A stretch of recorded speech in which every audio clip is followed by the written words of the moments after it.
गृह मंत्री अमित शाह ने एक बड़ी बात कही है। उन्होंने कहा कि पुलिसिंग को राजनीति का शिकार नहीं होना चाहिए। ये कहा अमित शाह ने।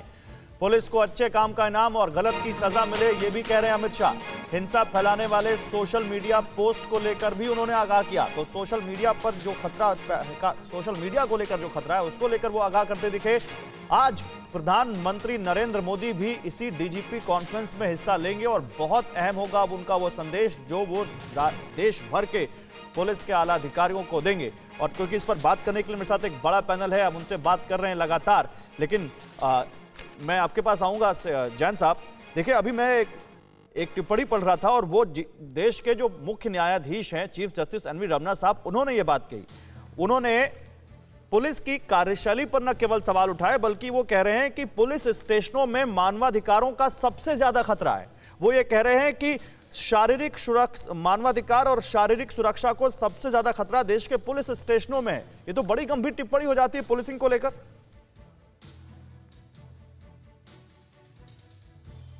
जैन साहब, आवाज आ रही है आप तक? जी, मुझे बिल्कुल आवाज आ रही है। अच्छा, मैं समझा आप किसी और से पूछ रहे हैं। देखिए, जो टिप्पणी है वो सही है, पर हमें ये भी देखना होगा कि किन परिस्थितियों में पुलिस कार्य कर रही है, किस दबाव में कार्य कर रही है, कितनी ज्यादा रिक्तियां हैं।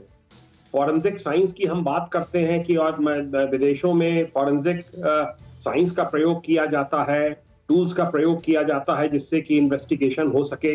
हमारे यहाँ अभी भी बहुत सी पुरानी कुरीतियां चली आ रही हैं, इनको दूर किए जाने की आवश्यकता है। इसमें धीरे धीरे सुधार हो रहा है। जैसे जैसे संसाधन पुलिस को मिल रहे हैं, इनमें सुधार हो रहा है।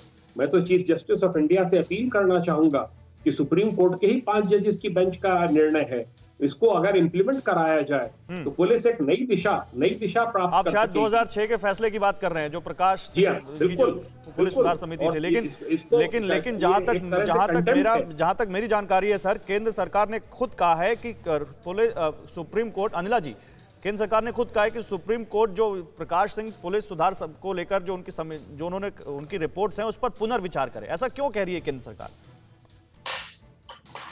देखिए, ऐसा क्यों कह रही है केंद्र सरकार, इसके बारे में मुझको व्यक्तिगत जानकारी नहीं है। अगर मुझे व्यक्तिगत जानकारी नहीं है और बहुत ही संवेदनशील विषय है तो मैं इस पर कुछ भी बोलना नहीं चाहूंगी। पर एक बात यहाँ पे गौरव जी जरूर कहूंगी, क्योंकि एक पुलिस अधिकारी की पुत्री भी हूं मैं, और जैसे 2 हमारे सीनियर्स हैं, जैन साहब और विक्रम सिंह साहब, जैसे इन लोगों ने कहा कि देखिए, पुलिस के ऊपर, पुलिस को गालियां देना, उनके ऊपर उंगलियां उठाना बहुत आसान होता है, पर किन सर्कमस्टांसेस में वो काम करते हैं, कितना समय अपने परिवार को दे पाते हैं। कितने परिवार ऐसे हैं कि हस्बैंड या कोई भी, चाहे सिपाही से लेके अधिकारी तक, पोस्टेड कहीं पर है, परिवार कहाँ रह रहा है, कभी इसका देखने और समझने का प्रयास करें तो शायद नजरिया बदल जाएगा डॉक्टर अजीज खान जैसे लोगों का भी।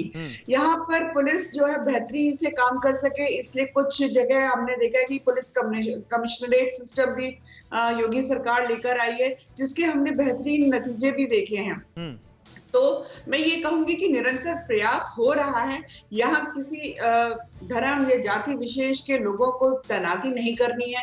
और मैं हमेशा ये कहती हूँ कि जैसे डॉक्टर खान ने बोला कि नहीं, पुलिस को कैसे हथियार बनाया जा रहा है, पुलिस क्या कर रही है, चाटुकारिता कर रही है, और आपने बहुत अच्छी तरीके से उसको काटा कि भाई आप बीएसपी में देख लीजिए, एसपी में देख लीजिए, किसी भी रजीम में देख लीजिए, इस प्रकार के लोग हर महकमे में होते हैं जो चाटुकारिता की परिकाष्ठा को पार करते हैं। तो उनसे आप पूरे डिपार्टमेंट की तुलना नहीं कर सकते हैं। मुझे लगता है आज भी पुलिस महकमे में इतने कर्मठ, ईमानदार और लेकिन अनिला जी, एक बात तो है ना, देखिए, इसमें चाहे आपकी सरकार हो, आपकी पार्टी की सरकार हो या फिर किसी पार्टी की सरकार हो, जिन पुलिस सुधारों की वकालत लगातार 2006 से हो रही है वो आज तक हो नहीं पाए। अड़ी सोमवार से शुक्रवार शाम 6 बजे सिर्फ TV9 भारतवर्ष पर।